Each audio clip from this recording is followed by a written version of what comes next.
Coming to Rajiv గారు, already proven actor, మరి ఇందులో ఒక మలుపు తిప్పేటువంటి సన్నివేశాలు మీరు ఎక్కువ చేస్తున్నారు సినిమాల్లో. ఆ మలుపు ఈయనే తిప్పాడు. ఈయన ఫోన్ చేశాడు ఒక రోజు, రాజీవ్ 2వ తారీఖు షూటింగ్ అన్నాడు. అవునా రోజ్, ఓకే. ఇలా మాట్లాడుకుంటారా యాక్టర్స్ డేట్లు?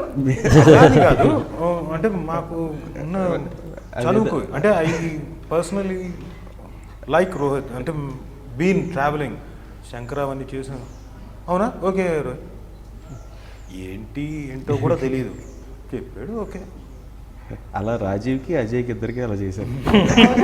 ఓకే, అవును, అజయ్ది కూడా. అజయ్కి ఫోన్ చేసి షూటింగ్ ఉంది వచ్చే అన్నాను అంత. రాగానే పంచి ఇచ్చేసి ఒక అద్దగొట్టు వేసేసి కూర్చోబెట్టారు, అంతేనా? అంటే వెరీ కంఫర్టబుల్ వీళ్ళందరితో. ఏంటంటే రాజీవ్ కానీ అజయ్ కానీ మీతో ఆ కంఫర్ట్ జోన్ ఉంటుంది కాబట్టి, బ్రహ్మాజీ కానీ అందరితో ఏంటంటే work with them already and very good comfort zone. So ఏంటంటే ఫోన్ చేయగానే ఎవరు క్యారెక్టర్ ఏంటి సర్లే ఏదో ఒకటి ఈడే కొత్తగా చేస్తే దాంట్లో ఏదో ఒకటి కొత్తగా ఉంటుంది నమ్మకం లేకపోతే ఏంటో తెలియదు కానీ but every one like very supportive, every artist ఈ సినిమాలో మాత్రం. అదొకటి అదృష్టం ప్రొడ్యూసర్గా. అంటే మీకు సో మీరు చెప్పండి, how was it working with director Sagar గారు? ఫెంటాస్టిక్. అండ్ నేను ఫస్ట్ డే దిగిన తర్వాత అప్పటికి బ్రహ్మాజీ గారు వర్క్ చేస్తున్నారు.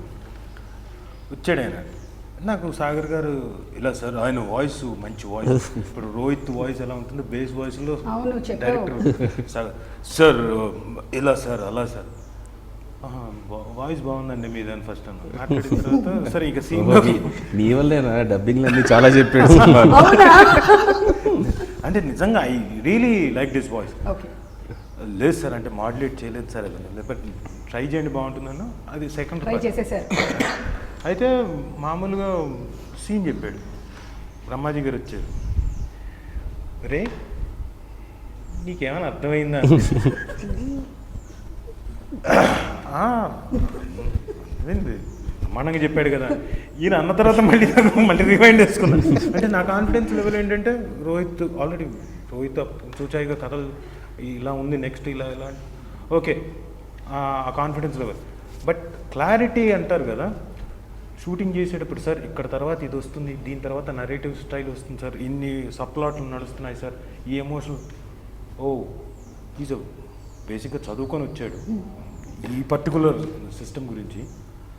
So he had clarity and బ్లైండ్గా అంటే క్యాప్టెన్ ఒకళ్ళు ఎవరైతే చెప్తారో నడిపించే దారి చూపించే వాళ్ళు క్లియర్గా ఉన్నప్పుడు నడవడానికి మిగతా వాళ్ళకి ప్రాబ్లం ఏముంటుంది. So it was very comfortable. ఇలా వచ్చాడు చెప్పాడు, సార్ ఇంతే సార్ ఇది సరిపోతుంది సార్, ఐఎమ్ ప్లాంట్ సార్, మొత్తం అంతా నీట్గా రాసుకున్నాడు. సో ఈ వాజ్ వెరీ గుడ్, బాగా చేయించుకున్నాడు కూడా. మీ ఆవిడే ప్రొడ్యూసర్ కాబట్టి ఏమైనా ఇంటిమేట్ సీన్స్ తగ్గించండి అని డైరెక్టర్ గారితో చెప్పారు. నా డ్యూయెట్లు లేవంటే ఏంటి డ్యూయెట్లు లేవా ఏదో చెప్తున్నాడు ఇష్టం అని చెప్పేసి.